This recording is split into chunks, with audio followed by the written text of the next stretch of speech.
Hello friends, welcome to my channel Bio World with Gauri Ma'am.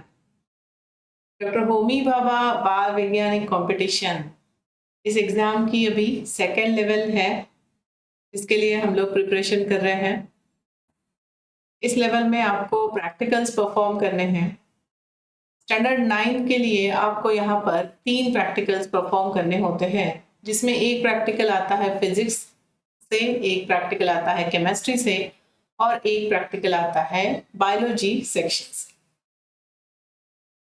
3 practical के लिए हमारे पास मतलब 30 मार्क्स की प्रैक्टिकल की एग्जाम है हमारी, जिसमें 10 marks for biology, 10 marks for chemistry और 10 मार्क्स फॉर फिजिक्स। इस तरीके से डिस्ट्रीब्यूशन है और सेम डिस्ट्रीब्यूशन है टाइम का भी, 10 मिनट्स 10 मिनट्स 10 मिनट्स, सो 30 मिनट्स टोटल 30 मार्क्स। ठीक है, गॉट इट। इस तरीके का अपना पैटर्न पेपर है। आज हम बात करने वाले हैं कंप्लीट बायोलॉजी गाइड, जहाँ पर मैं आपको बताऊंगी आपको इस एग्जाम के लिए बायोलॉजी के कौन से टॉपिक्स किस तरीके से प्रिपेयर करने हैं। तो शुरू करें। ओके, तो बेटा सबसे पहले यहाँ पर देखो, adaptation in plants and animal, ये जो टॉपिक है इसमें आपको प्रिपेयर करना है कौन से प्लांट में क्या एडाप्टेशन होते हैं। जैसे कि आप स्क्रीन पर देख रहे हो, यहाँ पर याम और पोटैटो दिया गया है, जिसमें फूड स्टोर किया जाता है। ये दोनों रिप्रोड्यूस वेजिटेटिवली, अंडरग्राउंड ट्यूबर्स है ये, एंड जबकि ये अंडरग्राउंड होते हैं तो ये हर्बीवोर्स से बच जाते हैं। तो ये एक तरीके की प्लांट की आइडिया है जो उन्हें हर्बीवोर्स से बचाती है। तो इस तरीके से हमें हो सकता है वहां पर इमेज दी जाए और एडाप्टेशन पूछा जाए। तो कुछ इमेजेस मैं शेयर कर रही हूँ, कुछ एग्जांपल्स मैं आपके साथ शेयर कर रही हूँ। इसके साथ ही इस तरीके के और एग्जांपल्स और इमेजेस आपको पढ़नी है। यहाँ कोशिश करूंगी मैक्सिमम इंफॉर्मेशन दी जा सके। तो देखो, डक की बात करोगे तो वेब्ड टोड्स, ये डक का एडॉप्टेशन है, जिसमें they can use legs like obs. ये वेब्ड टोड्स होने की वजह से water flows of the vaccine feathers of birds, duck और वाटर हैन में ये एडाप्टेशन देखा जाता है। तो गॉट इट, एडाप्टेशन जो है ना एनिमल प्लांट, वो आपको अच्छे से करके रखने हैं। नेक्स्ट पॉइंट है, देखो, identify and write functions of cells. तो यहाँ पर हमें अलग अलग सेल्स दिखाई दे रहे हैं, हो सकता है इनकी इमेज हमें दी जाए और इनका फंक्शन हमें पूछा जाए। तो आपको यहाँ पर पता होना चाहिए आरबीसी किस तरीके से दिखते हैं, सरफेस सेल्स किस तरीके से होते हैं, muscle cells, sperm, bone cell, egg cell, fat cell का स्ट्रक्चर कैसा है और नर्व सेल, स्पाइरोगेरा, इनके स्ट्रक्चर्स किस तरीके से है। ये एक बार मतलब आपने पूछा था ना मुझे, डायग्राम्स कौन कौन सी आएगी, डायग्राम्स कौन कौन सी पढ़ाई करनी है। तो देखो, ऐसे सारे डायग्राम्स आपको पढ़ने हैं, इनको दिमाग में रखना है और डायग्राम हमेशा दिमाग में बैठ जाते हैं। It's not so difficult. बस अपना काम क्या है, फंक्शन, उस सेल का फंक्शन क्या है ये हमें जरा पढ़ना होगा। ठीक है, नेक्स्ट देखो, यहाँ पर एनिमल सेल और प्लांट सेल आपको दिखाई दे रही है। तो इसमें कौन कौन से ऑर्गेनेली का डिफरेंस है, जैसे क्लोरोप्लास्ट एनिमल सेल में नहीं होता है, प्लांट सेल में होता है। और ये जो ऑर्गेनेली के भी इसमें जो स्ट्रक्चर्स दिखाई दे रहे हैं वो पर्टिकुलर होते हैं। प्लांट सेल में वैक्यूल सबसे बड़ा है। तो ये जो की पॉइंट्स हैं, एनिमल सेल में सेल वॉल नहीं होती हैं। ये सारे की पॉइंट्स जरा रिवाइज करना, इसके ऑर्गेनेलीज रिवाइज करना, उनके फंक्शंस रिवाइज करना। इस तरीके से डायग्राम देके आपको पर्टिकुलर ऑर्गेनेली को लेबल करो, इस तरीके का क्वेश्चन बन सकता है। So revise these diagrams. आगे देखो, आगे है टाइप्स ऑफ इपिथेलियल टिश्यूज। देखो यहाँ पर बहुत छोटा दिख रहा है ये चार्ट, ठीक से नहीं दिख रहा है, I know that. Maharashtra state board की बाल भारती की जो टेक्स्ट बुक है साइंस की, उस टेक्स्ट बुक से ली हुई ये सारी इमेजेस हैं, right from standard 6 to standard 9, और कुछ 11th-12th की बुक से भी ली गई है। सो ये बुक्स उनकी वेबसाइट पर PDF के फॉर्म में अवेलेबल है, तो आप वो डाउनलोड भी कर सकते हो। यहाँ पर दिख रहे हैं हमें टाइप्स ऑफ एपिथेलियल टिश्यूज। मैंने आपको बताया था प्लांट टिश्यूज और एनिमल टिश्यूज ये हमें पढ़ना है, तो उसमें ये एनिमल टिश्यूज है, stratified epithelial, glandular epithelium, columnar epithelium. तो ये सारे टाइप्स एक बार देख लेना, इनकी इमेजेस देख लेना और इनके फंक्शंस। आगे देखो, अब टाइप्स ऑफ कनेक्टिव टिश्यू में blood, lymph, areolar tissues, adipose tissues, cartilage, तो ये सारे आएंगे। तो इनके भी आपको टाइप्स कैसे हैं, उनके फंक्शन कैसे हैं, ये दिखते कैसे हैं, इनकी इमेजेस। और ये इमेजेस बहुत अच्छे तरीके से देख लेना, वहाँ पर ना ब्लैक वाइट फोटो आता है, क्योंकि अपना पेपर तो कलर नहीं रहता है। तो ये पर्टिकुलरली एडिपोज टिश्यू देखो किस तरीके से, एरियोलार टिश्यू को वो डिफरेंशिएट आइडेंटिफाई करते आने चाहिए, even though you are provided with a black and white photo. Next है टाइप्स ऑफ मस्कुलर टिश्यूज, जिसमें striated muscles, non striated muscle, cardiac muscle, इनको भी अच्छे से पढ़ो, इनमें क्या डिफरेंसेस है, ये कहाँ पर किस ऑर्गन्स में होती है, इसके बारे में आपको पता होना चाहिए। देन प्लांट्स के बारे में, apical meristem, intercalary meristem, lateral meristem, इनके लोकेशन और ये किस तरीके से मदद करते हैं प्लांट ग्रोथ में, राइट। आगे देखो types of simple permanent tissues, जिसमें पैरेन्काइमा, कोलेनकाइमा, स्क्लेरेन्काइमा, और इनके भी लोकेशन प्लांट सेल में, प्लांट में कहाँ कहाँ होते हैं ये सारे टिश्यूज, परमानेंट टिश्यूज, इसके बारे में आपको पता होना चाहिए। फिर types of complex permanent tissues, जिसमें जाइलम, फ्लोएम, जाइलम का फंक्शन, फ्लोएम का फंक्शन, जाइलम का ट्रैफिक 1 वे होता है from roots to all other parts of the plant, phloem का 2 वे होता है, इट कैरीज फूड मटेरियल। फिर इनके ये किस सेल्स से बनते हैं ये आपको पता होना चाहिए, उनके फंक्शंस भी आपको रिवाइज होने चाहिए, तो ये भी कर लेना। आगे देखो बेटा, जेनेटिकली मॉडिफाइड क्रॉप्स में देखो, जैसे कि ये वैरायटीज के नाम दिए गए हैं, मीज, potato, rice, soybean, tomato, tomato की वैशाली वैरायटी होती है, कॉटन की बीटी कॉटन होती है। तो इनके नाम थोड़े याद रखना, और फिर इनमें एक्चुअली क्या मॉडिफिकेशन किया गया है, what genetic modification is carried out in these plants, तो इसकी थोड़ी आइडिया होनी चाहिए। एंड इनके नाम, इनके वैरायटी के नाम। फिर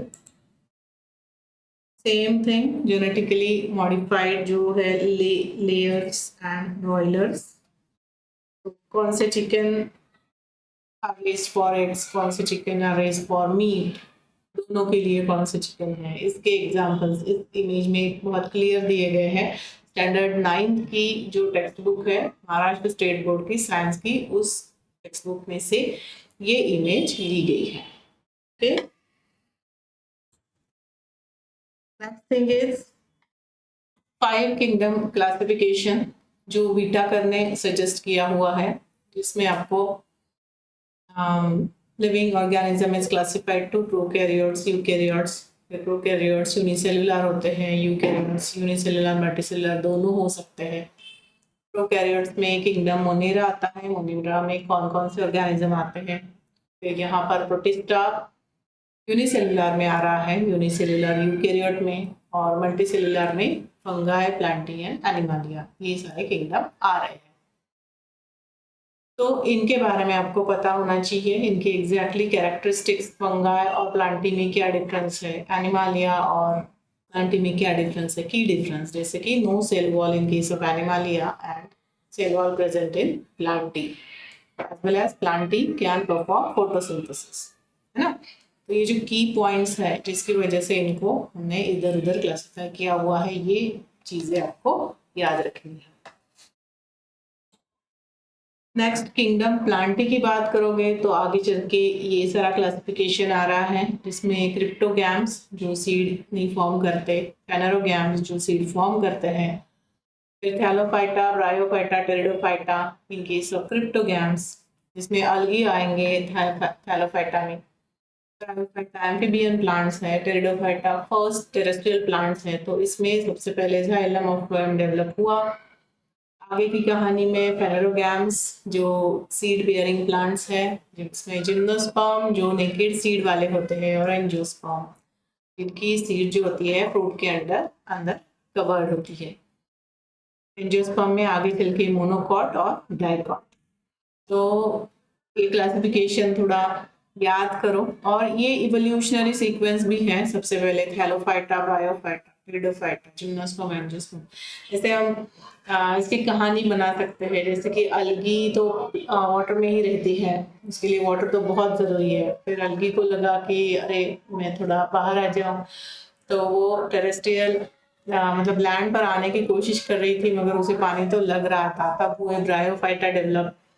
फिर कुछ डेवलप हुए जो अभी लैंड पर रह सकते थे, उन्होंने जाइलम फ्लोएम डेवलप कर लिया, तो बने टेरिडोफाइटा, फिर जिम्नोस्पर्म और एंजियोस्पर्म। इस तरीके से डेवलपमेंटल स्टेजेस जो है ना अपनी इवोल्यूशनरी भी इससे कंपेयर होती हैं, तो उस हिसाब से याद रख सकते हो, तो उस हिसाब से इसे याद रखो, क्योंकि मैं जानती हूँ ये टर्म्स सच में बहुत डिफिकल्ट होते हैं, और इसी वजह से बच्चे बायोलॉजी से दूर भागते हैं।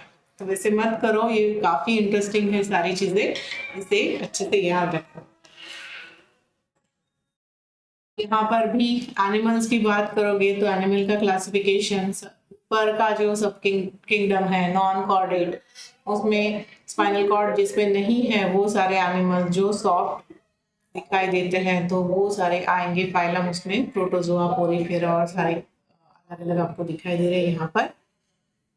और जो सब किंगडम कॉर्डेट्स है, जिसमें फाइलम कॉर्डेटा, जिसमें स्पाइनल कॉर्ड है, और उसमें यहाँ पर देखोगे आप तो साइक्लोस्टोमेटा, पाइसेस। तो यहाँ पर भी लाइफ सबसे पहले शुरू हुई वाटर में, पाइसेस मतलब फिशेस, और फिर आए एम्फीबियन जो ऊपर और नीचे मतलब वाटर में लैंड पर रहने लगे। फिर रेप्टिलिया ने, रेप्टाइल्स ने ऐसी डेवलपमेंट कर ली अपने बॉडी में, इवोल्यूशन कर लिया कि वो रह सके लैंड पर, तो इसलिए लंग्स होते देखो रेप्टाइल्स में। एम्फीबिया को ऐसी आइडिया है, ऐसी फैसिलिटी है कि वो रेस्पिरेशन वाटर में भी करे और लैंड पर भी करे। फिर रेप्टिलिया दो लिनिएज में बढ़ गया, that was Aves and mammals, मतलब बर्ड्स एंड मैमल्स। तो इस तरीके से इसे याद रख सकते हो, बहुत सिंपल है ये क्लासिफिकेशन। सडनली सामने आता है तो बहुत डर लगता है, आई नो दैट, इससे बिल्कुल डरना नहीं है, इससे दोस्ती कर लो तो ये क्लासिफिकेशन सिंपल हो जाता है। तो दिस इज अबाउट क्लासिफिकेशन, तो थोड़ा इसे रिवाइज करना है, याद रखना है कौन सा एनिमल कहाँ पर आ रहा है। सेकेंडली प्लांट्स से वापस आए तो मोनोकॉट डाइकॉट के कैरेक्टरिस्टिक्स, मोनोकॉट डाइकॉट सीड आपको आइडेंटिफाई करते आनी चाहिए। उसके सिंपल कैरेक्टर्स से देखो, मोनोकॉट जो होते हैं वो ग्रास फैमिली से होते हैं, यूजुअली ग्रास की तरह दिखने वाले जो प्लांट्स है यूजुअली मोनोकॉट, एक्सेप्शंस है ऑफ कोर्स। और डाइकॉट जो होते हैं वो बड़े बड़े ट्रीज, जिसमें देखो टैप रूट सिस्टम होती है।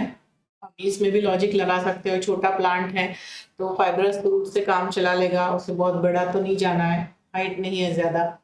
और जो हाइट वाला है, जो बहुत बड़ा होने वाला है, बहुत सारे ब्रांचेस होने वाले हैं, तो उसका रूट सिस्टम काफ़ी स्ट्रॉन्ग होना चाहिए, and that is in a tap root system. इस वजह से देखो डाइकॉट की टैप रूट सिस्टम, मोनोकॉट की सिंपल अपनी फाइब्रस रूट सिस्टम आती है। सिमिलरली डाइकॉट के लिए रेटिकुलेट वेनेशन बहुत बड़ा प्लांट है, हर सेल तक सारी चीजें पहुंचनी चाहिए, तो रेटिकुलेट वेनेशन लगता है। whereas मोनोकॉट में पैरेलल वेनेशन से काम चल जाता है। तो इस तरीके से सिंपल आइडियाज लगाओ और इनको याद रखें। आगे देखो, आगे आपको दिख रहा है ऑस्मोसिस की कंसेप्ट है। ऑस्मोसिस का इफेक्ट प्लांट सेल पर क्या हो रहा है, ऑस्मोसिस का इफेक्ट एनिमल सेल पर क्या हो रहा है, ये आपको देखना है। बस डिफरेंस इतना ही है, सेल वॉल होती है प्लांट सेल में और एनिमल सेल में सेल वॉल नहीं होती है। तो इसके हिसाब से यहाँ पर दो डिफरेंस आपको दिखाई दे रहे हैं जो आपको याद रखने हैं। नेक्स्ट देखो, यस, इस पर क्वेश्चन बन सकता है। ये हमने लास्ट वीडियो में भी बात की थी, colour of the plant part and pigment. तो ग्रीन कलर का क्लोरोफिल तो आप सब जानते हो, बचपन से पढ़ते आ रहे हो। ऑरेंज कलर जो होता है कैरेट का, तो कैरेट से कैरोटीन याद रख सकते हो। येलो कलर जो है वो xanthophyll, purple blue colour anthocyanin, और डार्क पिंक जो बीट में दिखाई देता है वो बिटलेइन से है। ज़्यादा नहीं है, 5 एग्जाम्पल है जिसमें एक तो आप बचपन से पढ़ते आ रहे हो। कैरेट का भी बहुत सिंपल है याद रखने के लिए, कैरोटीन ही नाम दिया है। ज़ैंथोफिल, एंथोसायनिन और बिटलेइन, इतना याद रखना कुछ मुश्किल बात नहीं है। अब आ रही है हार्ट की बारी। तो हार्ट का डायग्राम रिवाइज करो, कौन सी आर्टरी है, कौन सी वेन है, कहाँ ऑक्सीजनेटेड ब्लड है, एट्रियम कौन है, वेंट्रिकल कौन है, डीऑक्सीजनेटेड ब्लड कहाँ है, किस तरीके से वो लंग्स की तरफ जा रहा है, किस तरीके से बॉडी ऑर्गन की तरफ जा रहा है। ये सारी चीजें इसको रिवाइज करो।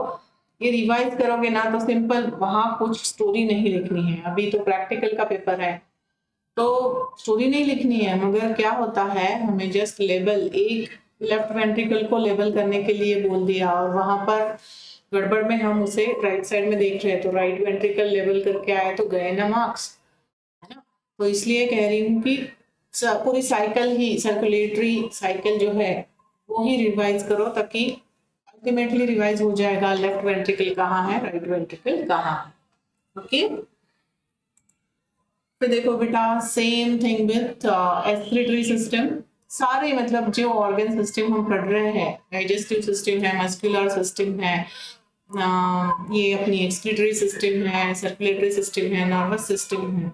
तो इन सब के बारे में आपको पढ़ना है, सब के बारे में इनको आपको रिवाइज करना है। इनके डायग्राम्स रिवाइज करो, इनके फंक्शंस रिवाइज करो, तो आपका काम बन जाएगा। क्रोमोसोम में types of chromosomes are there, जैसे मेटासेंट्रिक है, सब मेटासेंट्रिक है, और टीरोसेंट्रिक एंड हेटेरोसेंट्रिक। तो ये एग्जैक्टली क्या है, कहाँ पर इसका सेंट्रोमियर होता है, इसके बारे में आपको पता होना चाहिए, और क्यों इसे मेटासेंट्रिक टीरोसेंट्रिक कह रहे हैं इसके बारे में क्लियरिटी होनी चाहिए। तो ये भी आपको पढ़ना है। Next thing, structure of DNA. DNA और आरएनए का स्ट्रक्चर पढ़ लो। न्यूक्लिक एसिड जो होता है, मतलब जिसमें क्या क्या कंपोनेंट्स है, जिसमें न्यूक्लियोटाइड्स है, बेसेस है ना, बेसेस है, शुगर है और फॉस्फेट ग्रुप है। इसका किस तरीके से अटैच होते हैं, एडेनिन थाइमिन में कौन सा बॉन्ड है, गुआनिन साइटोसिन में कौन सा बॉन्ड है। तो इस तरीके के जो छोटे छोटे पॉइंट्स है उसके बारे में यहाँ पढ़ना है जब आप डीएनए का स्ट्रक्चर पढ़ रहे हो। Next thing is about blood cells, plasma. इसमें कौन कौन से सेल्स ब्लड में आ रहे हैं, उनके फंक्शंस, उनके कलर, उनका colour particular red blood cell का ही कलर है तो रेड क्यों है, इसके बारे में आपको पता होना चाहिए।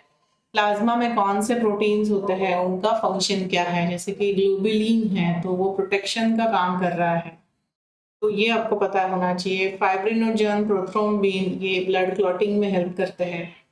सो this is to be remember, this is to be revised. ठीक है, लाइफ स्पैन क्या है आरबीसी का, 120 डेज अप्रोक्सीमेटली, या फिर यहाँ जैसे लिखा है 100 to 127 डेज, इस तरीके से पकड़ते हैं। और प्लेटलेट्स का क्या फंक्शन है, कौन से डिसीज में प्लेटलेट कम हो जाते हैं, जैसे कि डेंगू है जिसमें प्लेटलेट्स कम हो जाते हैं, उस वजह से अगर कुछ लग जाता है, मतलब वूंड हो जाता है, तो it takes time to wound healing, है ना।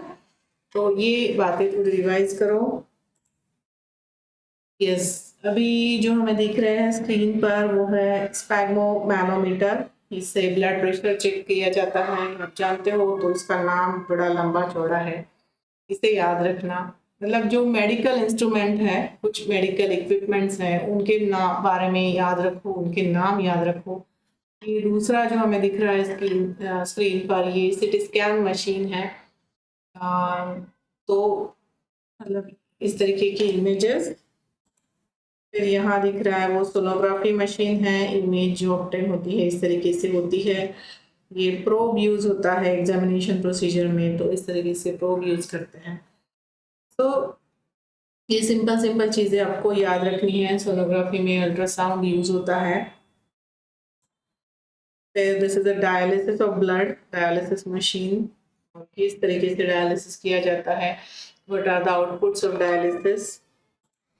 फिर इसके बाद थर्मामीटर।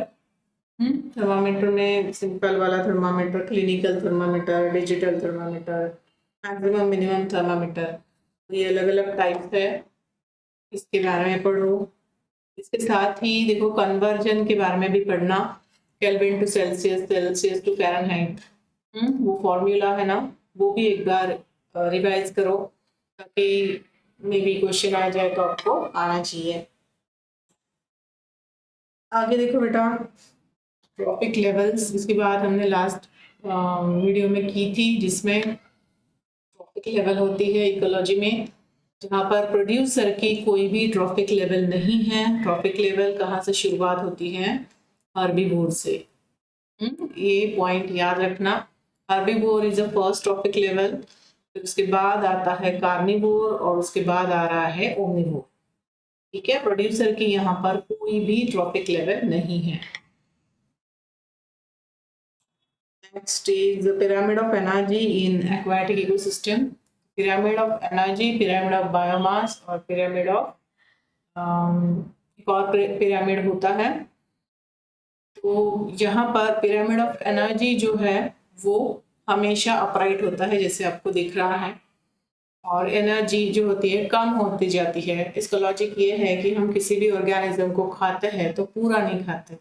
समझ लो कोई हर्बीवोर प्लांट को खा रहा है, तो that only eats the leaves of that plant, है ना, पूरा प्लांट नहीं खा जाता है, वहाँ पर रूट्स वैसे ही है, स्टेम वैसे ही है। ठीक है, तो इस तरीके से एक तो पूरी चीज़ खाई नहीं जा रही है, वो छूट जा रही है, उस पर एनर्जी निकल जाएगी, उसमें एनर्जी रह जाएगी। और उसके बाद नेक्स्ट चीज़ यहाँ पर ध्यान रखनी है कि हम लोग अगर खाना खाते हैं तो हमारी बॉडी के मेंटेनेंस के लिए भी बहुत सारा खाना यूज होता है, isn't it?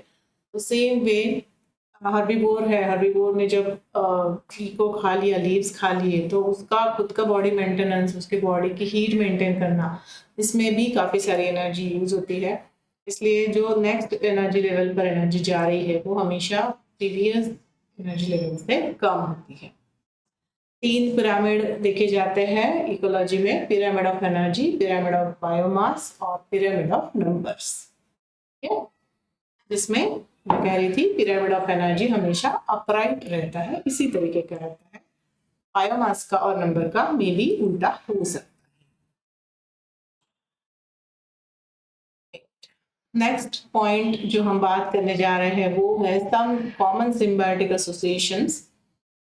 सिम्बायोटिक एसोसिएशन आप जानते हो 2 ऑर्गेनिज्म में होती है, जिससे कई बार दोनों ऑर्गेनिज्म बेनिफिट लेते हैं, कई बार एक ऑर्गेनिज्म बेनिफिटेड रहता है, अदर को हार्म होता है, कई बार एक ऑर्गेनिज्म बेनिफिटेड रहता है, other organism don't have any benefit, don't have any harm. तो प्लस प्लस या फिर प्लस माइनस या फिर प्लस 0। ठीक है, plus minus relationship parasitic relationship में होती है, जहाँ पर एक ऑर्गेनिज्म हमेशा हमेशा से प्रॉब्लम होती है, जो पैरासाइट प्रॉब्लम करता है होस्ट के लिए। तो कुछ एग्जांपल्स मैंने यहाँ पर शेयर किए हैं। देखो लाइकेन में अलगी फंगाई की सिम्बायोटिक एसोसिएशन है फॉर नाइट्रोजन फिक्सेशन जो है root nodules of leguminous plant and rhizobium bacteria. फिर सी एनिमोन और हर्मिट क्रैब की सिम्बायोटिक एसोसिएशन फेमस है। प्लांट इंसेक्ट की सिम्बायोटिक एसोसिएशन है। माइकोराइजा जब कह रहे हैं that is a symbiotic relationship between fungi and plant root. Coral reef में भी अलगी फंगाई की सिम्बायोटिक एसोसिएशन है। ह्यूमन प्लस गट बैक्टीरिया इनकी सिम्बायोटिक एसोसिएशन है। बर्ड प्लस लार्ज मैमल्स जिसमें बफेलो राइनो आ सकते हैं इनकी सिम्बायोटिक एसोसिएशन है। इसके अलावा देखो क्लॉन फिश सी एनिमोन इनमें भी सिम्बायोटिक एसोसिएशन दिखाई देती है। ठीक है, सो ये कुछ रिप्रेजेंटेटिव एग्जांपल्स मैंने आपको दिए, काफ़ी सारे दिए हैं। तो इसी तरीके से और भी आपको अगर मिलते हैं तो उनको याद रखना, उनमें कौन सा ऑर्गेनिज्म क्या रोल प्ले कर रहा है, अदर ऑर्गेनिज्म को क्या उससे बेनिफिट हो रहा है या फिर उससे कुछ हार्म हो रहा है, पैरासाइटिक है तो इसके बारे में आपको पढ़ना है। ठीक है, आगे बढ़ते हैं। आगे आपको दिख रहा है ट्रांसपायरेशन थ्रू लीव्स, जहाँ पर लीव से रूट से पानी एब्जॉर्ब होता है, water get absorb through roots and it get transferred through the stomata on the leave. तो स्टोमेटा हमेशा लीव के लोअर सरफेस पर ज़्यादा होते हैं, अपर सरफेस पर कम होते हैं, ये बात ध्यान रखना। यूजुअली हम पकड़ते हैं ऊपर ज़्यादा होगी, अगर plant is very clever. Stomata से पानी वाटर का इवेपोरेशन होते जा रहा है, तो इवेपोरेशन ज़्यादा ना हो जाए, रूट्स को इतना काम क्यों करने लगे, इसलिए स्टोमेटा नीचे के सरफेस पर ज़्यादा होते हैं। तो ये कुछ की पॉइंट्स होता है इसके, ये याद रखो। स्टोमेटल ओपनिंग यहाँ पर भी आप देखोगे तो स्टोमेटल ओपनिंग आपको लीफ के निचले सरफेस में दिखाई दे रहा है यहाँ पर। ठीक है, तो ये कुछ चीज़ें हैं छोटी छोटी, उसे ध्यान रखो। कुछ भी इमेज सामने लेते हो ना बेटा, तो उस इमेज से हमें क्या क्या समझ रहा है इसको रिवाइज करो। अभी पढ़ना मत, पढ़ते मत बैठो। ऐसे बुक लेना आपकी, स्क्रॉल करना, उसको स्क्रॉल करते करते इमेज आ गई सामने बायोलॉजी की, उस इमेज को देखना किस चीज़ की इमेज है, किस चीज़ का चार्ट है। चार्ट दिखाई दे रहा है, एक एक वर्ड को रिवाइज करो, और अगर कहीं अटक गए तो जाके पढ़ना। अभी शुरू से मत पढ़ना, पढ़ते मत बैठना पूरी चीज़ें, अपने आप ट्राई टू रिवाइज इट, क्योंकि आपने थ्योरी क्वालिफाई की है, आपकी पढ़ाई हुई है इस चीज़ की, थोड़ा सा रिविजन आपको चाहिए। अगर वर्ड नहीं याद आ रहा है स्टोमेटा, तो आ ही जाएगा ना, यहाँ पर लिखा है स्टोमेटल ओपनिंग, ऑब्वियसली आ जाएगा। फिर भी नहीं आ रहा है तो जाओ वापस जाके पढ़ो, तो याद आ जाएगा। अदरवाइज शुरू से पढ़ो मत, मतलब डोंट रीड एवरीथिंग, राइट। तो हम एंड तक पहुंच गए आज के वीडियो के। सोर्स क्रेडिट जो है वो महाराष्ट्र स्टेट बोर्ड की साइंस की टेक्स्ट बुक है, ये मैंने आपको पहले ही बताया। स्टैंडर्ड 6 से लेकर कुछ इमेजेस 11th 12th स्टैंडर्ड से भी ली हुई है, मगर ज़्यादातर तो 9th तक ही ली गई है।